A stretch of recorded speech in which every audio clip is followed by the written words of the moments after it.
Je suis Jean-Marie Logerie, je suis le photographe qui a travaillé donc avec Philippe Dufresnoy sur la réalisation de ce livre, en particulier sur donc, toutes les photographies. Ce livre était un petit peu un challenge puisqu'en fait au départ on ne traitait pas ou peu du vin et on s'est retrouvé à aborder à peu près 90 sujets, mais c'est surtout une merveilleuse rencontre que nous avons eue avec les gens du territoire de Saint-Émilion. Bonsoir, je m'appelle Philippe Dufresnoy.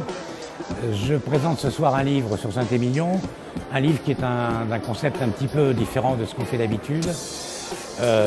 Pour ceux qui connaissent, le concept est américain, c'est ce que les Américains appellent un coffee table book. Vous savez, c'est ce genre de bouquin un peu hors norme, beau bouquin, qu'on est content d'acheter, qu'on est content d'offrir, qu'on pose ensuite sur la table du salon parce qu'on ne sait jamais où trop le mettre, et que vos amis, lorsqu'ils vous visitent, l'ouvrent un petit peu n'importe où. C'est un bouquin qu'on feuillette avec des belles images, avec des anecdotes, avec des clins d'œil, avec des shortcuts, des toutes petites histoires sur des personnages, sur des lieux, sur une date historique. Et ce bouquin était possible avec le dynamisme d'abord de tous les Saint-Émilionnais et puis de certains producteurs, quoi. Il y a des entreprises, il y a des producteurs qui vont plus vite que les autres, qui m'ont complètement soutenu.